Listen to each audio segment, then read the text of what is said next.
Bonjour à tous, on se retrouve aujourd'hui pour cette vidéo, une vidéo un petit peu spéciale où on va faire un bon rappel au niveau des possibilités de Recordbox et surtout des trois modes principaux de ce logiciel. Donc le mode export, le mode ProLink et le mode performance. Voilà, en effet, dans le groupe, j'ai pu m'apercevoir que beaucoup de personnes demandaient un peu ce que c'était ce export, ce ProLink, ce performance. Performance, à peu près tout le monde connaît, maintenant c'est la manière de piloter le logiciel avec des contrôleurs. Mais il y a une autre solution, je vais en parler dans cette vidéo. Mais beaucoup se demandent, mais export c'est payant, c'est gratuit, performance c'est payant, ils ne savent pas trop, même voire pas du tout certains des possibilités de ce logiciel. Donc dans cette vidéo, petit récapitulatif des trois modes et des possibilités de ce logiciel. Allez, on y va tout de suite.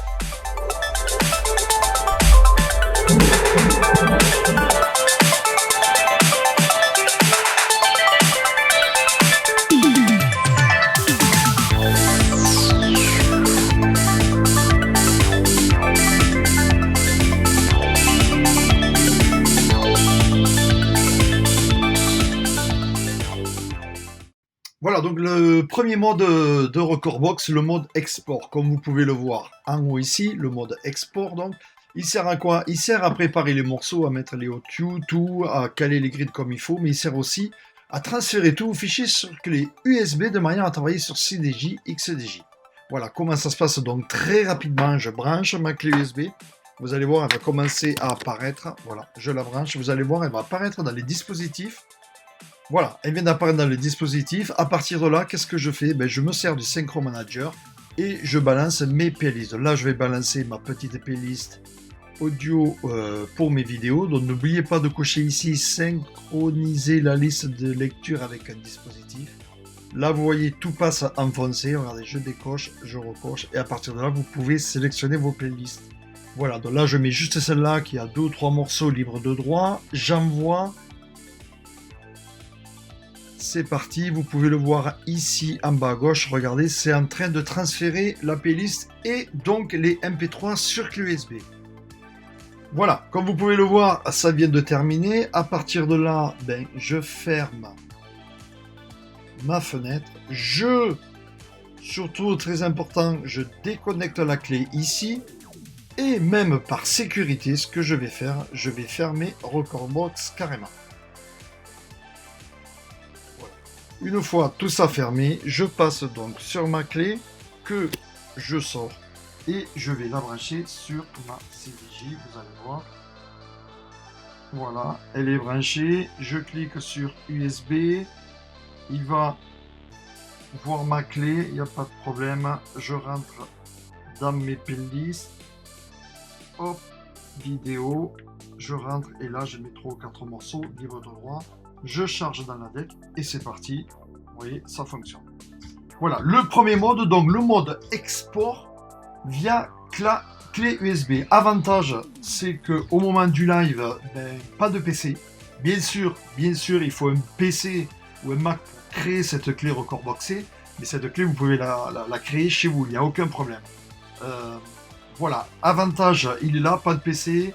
Désavantage, si on peut dire, c'est au niveau de la recherche, nous n'avons pas les morceaux associés aussi poussés que dans Recordbox Performance et un petit écran. Donc, vous voyez, c'est assez... voilà, bon, il faut bien qu'il y ait quelques désavantages. Voilà pour le premier mode. Deuxième mode de Recordbox, le mode ProLink. Donc, j'ai ma CDJ 900 Nexus. J'ai mon câble réseau que voilà, branché sur mon Mac. À partir de là, comment je fais? Je branche ma RJ45 derrière la platine. Donc là, vous ne le voyez pas. Hop, c'est à peu près ici. Voilà. Je suis branché. À partir de là, j'appuie sur le bouton ici, Recordbox. Voilà. Donc, il recherche mon réseau. Mon Recordbox, lui, il cherche aussi. N'oubliez pas de désactiver les pare-feux. Donc là, je suis dans mon Recordbox. Voilà, le link apparaît.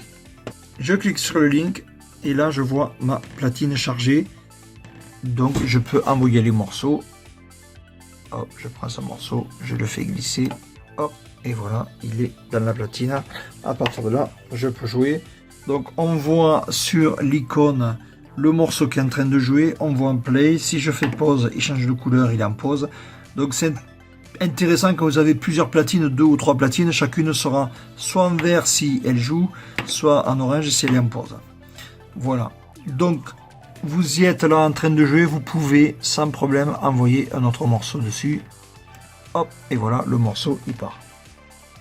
Autre solution, donc vous voyez les waveforms évidemment là elles y sont. Autre solution, vous cliquez ici sur Browse et là vous voyez donc les listings, les playlists, tout ce que vous voulez. Bon, moi je me mets sur cette playlist et donc là je peux charger les morceaux à partir de là. Ça marche aussi. Je charge les morceaux de l'ordinateur. Regardez, si je viens sur mon ordi, je tourne ma molette, vous voyez rien effectivement, vous voyez que au moment où je charge le morceau qui est chargé. Hop, regardez bien. Hop, voilà, j'ai chargé bleu. Vous voyez, voilà, effectivement, c'est plus ou moins pratique car on voit pas défiler, hein, comme je peux le voir ici. Voilà. Mais je peux piloter d'ici pour charger mes morceaux de même avec la souris. Hop, je prends le morceau, je le fais glisser dans la platine et ça charge. Voilà, et ça part. Alors l'avantage de ce système-là, c'est que malgré tout, grâce à ces platines, on peut tourner soit avec l'ordinateur. Si vous avez un platage d'ordinateur, regardez ce que ça fait, il y a une boucle qui se crée. Hop, j'ai débranché mon réseau. Vous voyez, c'est une emergency loop, ça tourne en boucle.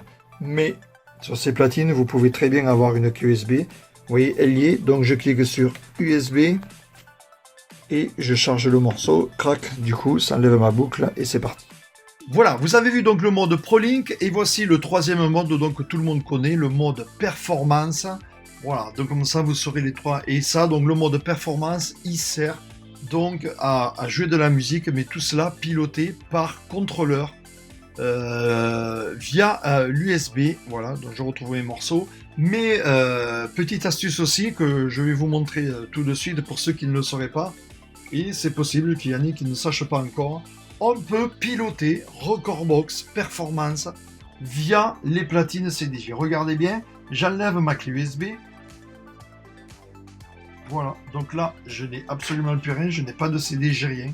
J'ai branché un cordon USB à l'arrière que je branche sur mon Mac. Je le mets là, hop, je me branche en USB. Voilà. Ici, vous allez voir Recordbox qui va reconnaître la platine connectée quand je vais cliquer sur Link, Push to Connect. À partir de là, il me demande de choisir ma deck. Et ici, je tourne la molette et je peux choisir deck 1, vous voyez, deck 2, deck 3, deck 4. Voilà. Là, je l'avais en deck 1, c'est-à-dire la deck de gauche. Je fais push, voilà. Et à partir de là, je suis connecté. Vous pouvez le voir sur l'écran. Il voit que ma 900 est connectée. Et donc là, j'ai accès à toutes mes playlists, notamment. Vous pouvez le voir, ça bouge sur l'écran, ça bouge sur la platine aussi. Voilà, je clique et je peux charger mes morceaux et donc piloter à partir de la CDJ. Je pilote Recordbox. L'avantage de ça, c'est qu'au niveau recherche, on peut se servir de l'écran du Mac et on peut piloter bien sûr les vidéos. Démonstration, j'active la vidéo, je vais chercher mes playlists vidéo. Que je vois donc ici, voilà, je suis dans mes playlists vidéo, regardez, by là, je la charge d'ici, et là, je la pilote, regardez l'écran, et je peux voir donc l'écran sur le Mac, comme vous le voyez, je le mets en plein écran, et regardez bien de ma deck, j'arrête, je reviens en arrière. Voilà, donc vous voyez, vous pouvez piloter la vidéo, c'est tout à fait normal dans le sens où, en fait, ce n'est juste que on passe la CDJ en mode contrôleur via l'USB. Voilà, tout simplement. Mais voilà les avantages, donc pilotage des vidéos et surtout la recherche des morceaux associés est là disponible. Voilà, comme ça vous avez vu les 3 possibilités de ce logiciel. J'espère que maintenant c'est assez clair pour tout le monde. Un petit rappel, on en avait besoin. Enfin, certaines personnes, surtout du groupe Facebook French User, en avaient encore besoin. Voilà, maintenant j'espère que ça sera clair pour tout le monde. N'oubliez pas le petit Utip, n'oubliez pas le pouce bleu et on se retrouve très bientôt. Merci.